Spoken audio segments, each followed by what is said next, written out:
Hello students, good morning. मैं Pravesh Sharma, welcome back to my channel. जैसा कि लैंग्वेज अक्रॉस द करिकुलम के अंतर्गत हमारा टॉपिक चल रहा है डेवलपिंग राइटिंग स्किल, उसी के विषय में हम आगे बात करते हैं। Writing skill mean the writer is to write down their thoughts, ideas, opinions, facts etc in a manner which makes their thoughts clear and comprehensible to the reader।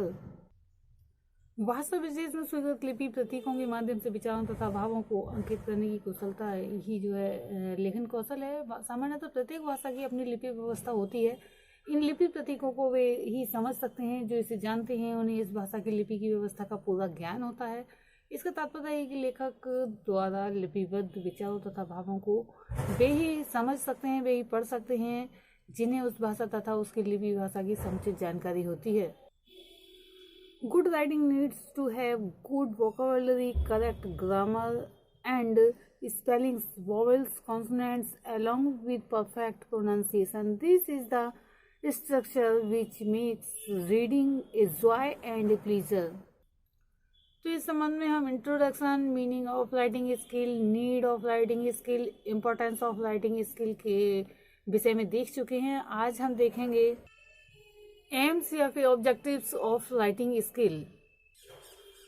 तो राइटिंग स्किल के बहुत सारे उद्देश्य ऑब्जेक्टिव्स होते हैं। तो इसके महत्वपूर्ण जो उद्देश्य हैं या ऑब्जेक्टिव्स हैं वो इस प्रकार से हैं। सबसे पहला पॉइंट है ऑब्जेक्टिव ऑफ कैरेक्टर डिजाइन। कहने का तात्पर्य ये है कि कैरेक्टर डिजाइन उसे समझना चाहिए कि किस तरह का अक्षर कौन सा बनना है। कभी कभी बालक होता है कि जैसे हिंदी के वर्णों में ई और दा में अंतर नहीं समझ पाते, तो जो घुमावदार स्थिति है उसको ना समझकर दा और ई में कोई अंतर नहीं समझते हैं। इसी प्रकार से अंग्रेजी के स्मॉल लेटर्स होते हैं बी और डी में ये नहीं समझ पाते कि स्थिति किस साइड बनानी है, तो कभी बी का डी और डी का बी भी बना देते हैं। तो इस चीज़ को, इस डिज़ाइन को समझना चाहिए कि ये डिज़ाइन कैसा है। बच्चों को एक टीचर का महत्वपूर्ण दायित्व यही है कि बालकों को जो है कैरेक्टर डिज़ाइन के बारे में अच्छी प्रकार से समझाए, क्योंकि लेखन कौशल सिखाने का अर्थ छात्रों को उस भाषा की लेखन व्यवस्था से परिचित कराना होता है। उसमें भाषा की लिपि व्यवस्था तथा उसकी विशिष्टताओं की जानकारी के साथ साथ भाषा का पर्याप्त ज्ञान आवश्यक हो जाता है। लिपि प्रतीकों के माध्यम से विचारों की अभिव्यक्ति संभव हो पाती है। अगर लिपि प्रतीक यानी कि जो लिपि होती है, डिजाइन होती है, वो ठीक प्रकार से नहीं लिखी हुई होगी तो जो है शब्द अन्य अर्थ देने लगता है और वाक्य का पूरा अर्थ ही बदल जाता है। नेक्स्ट पॉइंट है ऑब्जेक्टिव ऑफ स्पेलिंग लेसन, यानी कि उसको अक्षर विन्यास बरतने की शिक्षा देनी चाहिए। जो लिखा जाना है उसका आधार वर्ण होते हैं और वर्ण आधार के पर ही अर्थ निकलता है। वर्णों में इसका अस्तित्व बहुत ही इम्पोर्टेंट होता है, अर्थवान होता है। शब्द रचना वर्तनी नियंत्रित होती है। अभिव्यक्ति में शब्द या वर्ण अकेले नहीं रह पाते हैं। कहने का तात्पर्य ये है कोई भी अभिव्यक्ति उसमें ना तो शब्द अकेले रहते हैं और ना ही वर्ण अकेले रहते हैं। वे व्यवस्थित क्रम में अपनी सार्थकता अथवा महत्ता बनाते हैं, यानी इम्पोर्टेंस अपनी बनाते हैं। इसलिए बालकों को सिखाने का मुख्य ऑब्जेक्टिव स्पेलिंग लेसन होना चाहिए। स्पेलिंग लेसन यानी कि वर्तनी की शिक्षा होना चाहिए। नेक्स्ट पॉइंट है objective of beautiful and shapely characters, अर्थात उनको सुंदर और सुडौल सिखाने का उद्देश्य भी होना चाहिए। सुंदर और स्वच्छ लिखे हुए अक्षर विन्यास का प्रभाव पढ़ने वाले पर बहुत ज़्यादा पड़ता है और इससे क्लियर भी हो जाता है कि बालक के कहने का या लिखने का भाव क्या है, क्योंकि सुंदर और जो सुडौल है उसे बिल्कुल ही अक्षर विन्यास स्पष्ट हो जाता है, जिससे कि पूरा जो मीनिंग कहना क्या चाहता है वह निकल कर आ जाता है। नेक्स्ट पॉइंट है objective of learning to use idioms and writing in writing. छात्र छात्राओं को आवश्यकता अनुसार और प्रसंगानुकूल सूक्ति, मुहावरे और लोकोक्तियों का प्रयोग करना सिखाना लेखन कौशल का मुख्य उद्देश्य है, क्योंकि बालक जब लिखते चले जाते हैं तब उन्हें पता नहीं रहता है। अतः एक अध्यापक को चाहिए कि किस तरह से मुहावरे और लोकोक्तियों का प्रयोग छात्र करें और लेखन में ही ये व्यवस्थित हो जाते हैं। यानी कि जब कोई एग्जाम्पल देना होता है तो बालक प्रसंग के अनुकूल इसका या फिर आवश्यकता के अनुकूल प्रयोग कर सकते हैं। छात्र छात्राओं को जो विराम चिन्ह होते हैं, फुल स्टॉप और ये सब, तो उनको स्पष्ट करना यानी इसकी जानकारी देना कि कहाँ पर किस स्टॉप का प्रयोग करना है।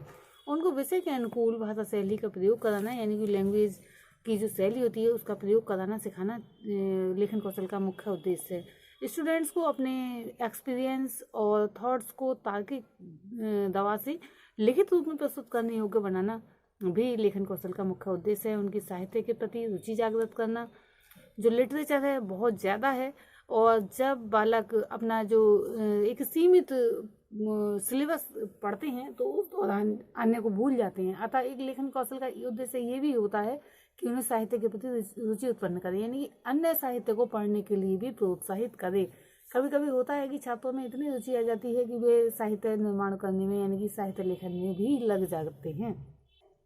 स्टूडेंट्स को जो रिटेन सामग्री है उसको छोटे छोटे पार्ट्स में विभाजित करना चाहिए और तब उसको जो है लिखने का कार्य दिया जाना चाहिए। स्पष्ट, सुंदर और सुडोल, जो कि पहले बताया जा चुका है कि यानी कि सेफली और ब्यूटीफुल जो लेटर्स होते हैं या वर्ड्स होते हैं उनको लिखने की आदत का विकास करना चाहिए, डेवलप करना चाहिए। उनमें सावधानीपूर्वक लिखने की आदत का विकास करना लेखन कौशल का जो है महत्वपूर्ण उद्देश्य है, क्योंकि असावधानीपूर्वक लिखा हुआ अपने भली भांति अर्थ नहीं दे पाता है, चाहे कुछ भी हो।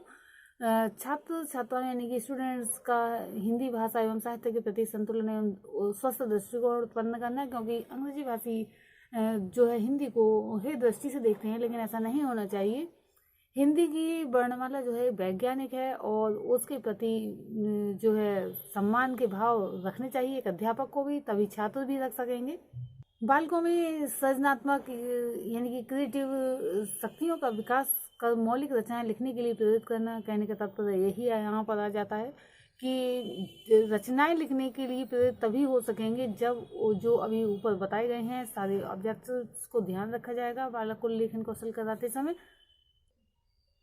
इस प्रकार हम कह सकते हैं कि ये साइकोलॉजिकल शिक्षण की यानी सूत्र की दृष्टि से सही है कि जो स्पीकिंग होता है, स्पीकिंग या फिर रीडिंग के बाद ही लेखन क्रिया यानी कि राइटिंग स्किल का प्रयोग किया जाता है। यही बात अलग है कि मैडम मोंटेसरी ने इसको सरल मानते हुए पढ़ने से पहले लिखना सिखाने की बात कही है। उनके विचार से लिखने के साथ साथ पढ़ना तो आ ही जाता है, इसलिए विशेष क्रिया लेखन है, परंतु उनकी ये विचारधारा ना तो व्यवहारिक है और ना ही मनोवैज्ञानिक है। इसलिए लिखने में से पूर्व पढ़ने की क्रिया पर ध्यान दिया जाना चाहिए। ये संभव हो सकता है कि एक ही घंटे में पढ़ाई और लिखाई को शिक्षा दी जा सकती है। इस अर्थ में पढ़ाई और लिखाई साथ साथ चल सकती हैं, लेकिन इस बात में कहीं कोई मत नहीं है। पढ़ने की शिक्षा लिखने की शिक्षा से पूर्व ही दी जानी चाहिए। जैसे जो है उसकी जो बालक की उंगलियां होती हैं या तो वो बहुत कमज़ोर होती हैं, पेंसिल और पेन जो बहुत हार्ड होती हैं उनकी कोमल मांसपेशियों पर प्रभाव डालते हैं और उनमें टेढ़ापन आ जाता है। इसलिए बालक को सबसे पहले पढ़ने की शिक्षा दी जानी चाहिए, उसके बाद लिखने की शिक्षा दी जानी चाहिए, जिससे कि उसकी राइटिंग भी अच्छी आती है, क्योंकि मांसपेशियाँ पुष्ट हो जाती हैं और हाथ लिखने में समर्थ हो जाते हैं और लेख भी सुंदर बना जाता है। लेकिन जब कमज़ोर उंगलियां होती हैं उस समय हाथ लड़खड़ाते हैं और बालक की वैसे ही लिखने की आदत बन जाती है। नेक्स्ट वीडियो में हम देखेंगे मेथड्स ऑफ राइटिंग स्किल। आज के लिए इतना ही, धन्यवाद।